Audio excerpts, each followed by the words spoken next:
Well, there's another month of school holidays left, and while some kids would like the break to last a little bit longer, new research suggests they're healthier when they go to school. Joining me live now to discuss this research further is Amanda Watson from the University of South Australia. Amanda, I appreciate your time today. Apart from the education, which of course is the obvious, what is it? Why is it so beneficial for children to go to school? Well, we're finding kids are a lot more active when they're at school. They're less active when they're on their holidays. They're watching a lot more screen time when they're on holidays, eating poorer diets, sitting a lot more, and all of that is contributing to summer holiday weight gain. So kids are gaining weight at a much faster rate in the summer holidays than they are when they're at school. So we think something needs to be done here. And what motivated you to conduct this research, and how did you go about doing it? Well, we found in the US, they've found that kids are the same findings as what we found, but no research had been done in Australia. So we wanted to see if the same thing's happening in Australia, being that our holidays are a bit different. They're a bit shorter and they encapsulate Christmas as well. So yeah, we wanted to see if they're the same things happening here, and whether we need to do something about the summer holidays. It turns out schools are actually doing a pretty good job. I think it's the summer holidays where we could focus a bit more attention. So do you think kids should get a shorter summer break? Look, our holidays are fairly short in comparison to the rest of the world, so I don't know that we've got too much scope to go shorter there. I think it's more about the structure. So school days are highly structured. You know, kids get up at much the same time, go to bed roughly the same time. They have their set lunch times, snack times. They have their PE lessons, their time to be active at recess and lunch.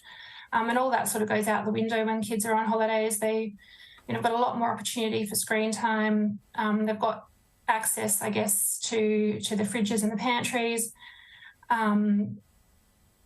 Yeah, so perhaps it's structure that we need to focus on in the summer holidays, and whether it's something like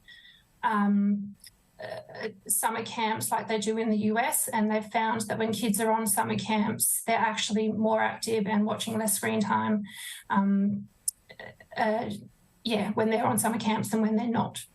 So whether or not we need to do something like that here is something perhaps we need to look into. I think that's such great advice. I think I was reading, correct me if I'm wrong, that during summer holidays, kids sit for an extra 27 minutes a day. What else did you find out? They're watching about an hour and a quarter more screen time. They're about a quarter of an hour less physical activity. That's moderate to vigorous, so sort of huffy-puffy physical activity. They're eating a bit more junk food and less fruit as well when they're on summer holidays. Their energy expenditure is lower. And they're not compensating for that with less energy intake. And so I think that's contributing to gaining weight at a faster rate in the summer holidays. Yeah, it's so interesting, isn't it, when you sit back and look at the stats that you found out. How can we maintain these benefits? Do you think the best objective would be something like a holiday camp? Is there anything else that for anyone watching at home right now that could do to improve the kids' day? Yeah, look, I think it's just keeping kids moving, and it doesn't have to be, as sort of a vigorous, organised sport, like a strenuous activity. It could just be like getting kids walking is better than just having them sitting in front of a screen. So it could be a trip to the museum, a trip to the art gallery, the science museum, the local swimming pool, the zoo, the shops, the local playgrounds. There's a whole bunch of things, I think, just to get kids outdoors. They're a lot more active when they're outside to when they're inside.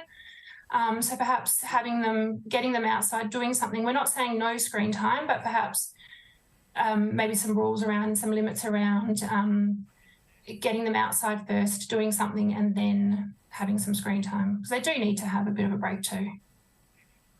Yeah, limit it, definitely. Amanda Watson, appreciate your time today. Thank you.